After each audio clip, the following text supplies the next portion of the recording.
Doutora, esses adesivos são umas porcarias. Gastei um dinheirão e não resolveu nada. Não consegui parar de fumar. Então vamos desvendar esse mistério e entender por que o adesivo de nicotina não funcionou para você? E para você que está chegando agora por aqui, eu sou a Josiane Marchioro, eu sou médica pneumologista e me dedico ao tratamento do tabagismo há mais de 12 anos. Nesse canal aqui, você vai conhecer dicas, quer dizer, não dicas, você vai ter técnicas cientificamente comprovadas para parar de fumar, além de entender como conviver melhor com a sua doença respiratória. Mas olha, antes de eu te contar os 3 maiores erros que os fumantes cometem ao usar o adesivo, é importante que eu te diga que adesivo de nicotina é sim um medicamento tópico que é absorvido através da sua pele, que é terapia de primeira linha para parar de fumar, com inúmeros estudos científicos comprovando a sua eficácia inequívoca. Então, por que tem gente que usa e consegue parar de fumar e muitas outras pessoas, e talvez seja o seu caso, usam e têm a impressão de que não ajudou em nada? Isso acontece porque, assim como qualquer medicamento, o adesivo de nicotina deve ser bem indicado e utilizado da maneira correta para que ele funcione efetivamente. Então, bora para os 3 erros mais comuns? O erro número 1, indicação errada. Nem todo fumante vai se beneficiar do uso do adesivo de nicotina, porque o adesivo é uma forma de repor a nicotina no seu organismo, para evitar que você tenha sintoma de abstinência e os sintomas de fissura, que são tão desconfortáveis na hora de parar de fumar. Porém, alguns fumantes têm o grau de dependência à nicotina, dependência química, muito baixo. E aí, nesse caso, realmente o adesivo pode não fazer tanta diferença. Mas como assim? Se o meu grau de dependência à nicotina é baixo, por que eu não consigo parar de fumar então? Porque a dependência à nicotina é uma coisa e dependência ao cigarro é a outra. Então vamos entender isso aí. A dependência química, que é a dependência à nicotina, ela é um dos 3 pilares que sustentam a dependência que você tem ao cigarro. Ela é responsável pelo começo de todo esse problema. Sem a nicotina, provavelmente você nunca ia ter se tornado dependente ou ia querer fumar por tantos anos. Certamente isso não ia acontecer. Porém, depois de um tempo, depois do que teu cérebro experimentou a nicotina e gostou e se viciou, ele começa a fazer associações entre o ato de fumar e outros hábitos, criando o que a gente chama de dependência comportamental, que é o segundo pilar da dependência. E além disso, os efeitos de relaxamento e prazer pela liberação da dopamina que a nicotina causa no seu cérebro fazem com que você associe isso com alívio de estresse e de outros sentimentos ruins, criando a dependência psicológica, que é o terceiro pilar da dependência. Ou seja, existem 3 pilares que sustentam o seu vício: dependência química, comportamental e psicológica. E o adesivo só vai agir na dependência química. Dessa forma, se o seu grau de dependência química é baixo, e a gente descobre isso através de um questionário científico que é padronizado para isso lá na sua consulta médica, o seu problema ele não vai ser resolvido pelo adesivo. E aí o foco da sua atenção deverá ser os pilares comportamental e ou o psicológico. Erro número 2. Então o adesivo foi bem indicado, o seu grau de dependência à nicotina ele é alto, mas você está usando ou utilizou no passado da maneira errada. Tabagismo, como vocês sabem, é uma doença e é uma doença crônica. Provavelmente você já fuma há mais de 10 anos, no mínimo, se você seguir aí a média dos fumantes brasileiros. E talvez você já fume há muito mais tempo do que isso. Então, qual que é a ideia por trás do adesivo e das terapias de reposição de nicotina?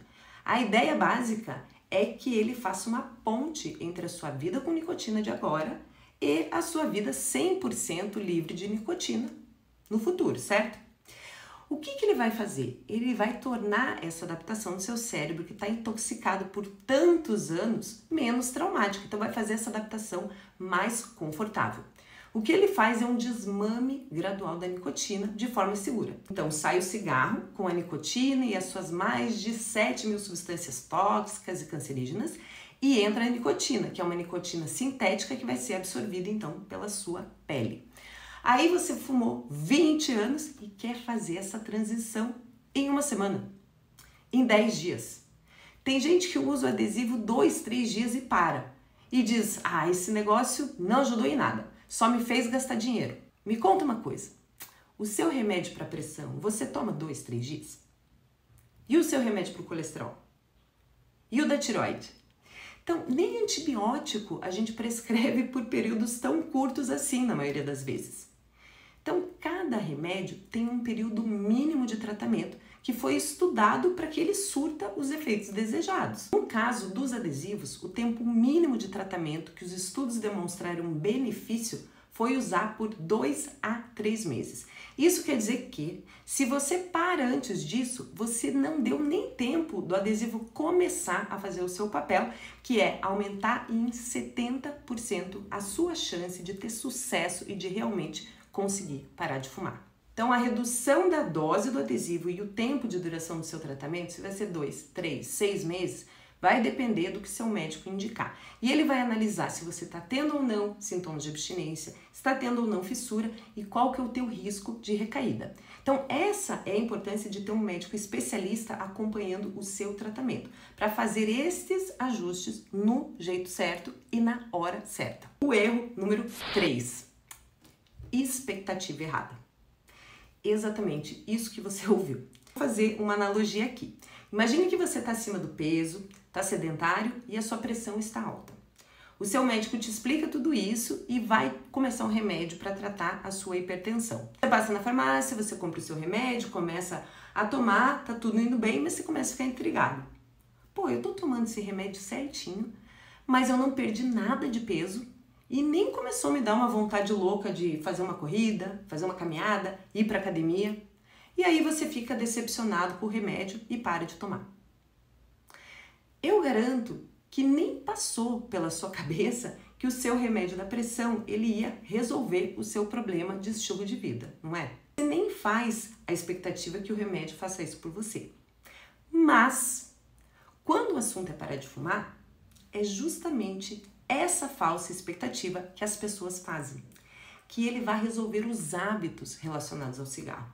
Que ele resolva a dependência psicológica que você tem, a dependência que você tem do seu companheiro inseparável, do seu melhor amigo, do seu ombro amigo.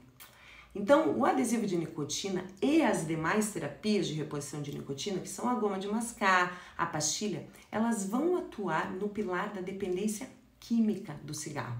Elas vão amenizar sintomas de abstinência, controlar a fissura, mas elas não vão fazer nada em relação ao pilar comportamental e nem ao pilar psicológico. Então, quando você acredita que vai colar o adesivo no braço e do dia para o outro você vai acordar tendo esquecido que fumou ou tendo nojo de cigarro, o problema não está no remédio.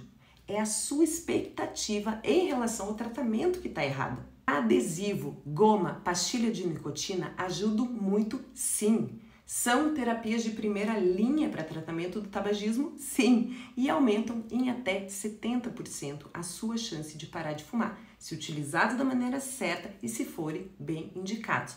Mas eles são armas para combater o pilar químico da dependência ao cigarro. As formas de aniquilar o pilar comportamental e o pilar psicológico são outras, mas isso é assunto para outro vídeo. Se você quer saber mais técnicas cientificamente comprovadas para parar de fumar, inscreva-se aqui no meu canal. E se você ficou interessado em saber mais profundamente sobre os 3 pilares da dependência ao cigarro, clica no link da descrição para assistir uma aula mais aprofundada sobre os 3 pilares da dependência ao cigarro e como parar de fumar de forma definitiva.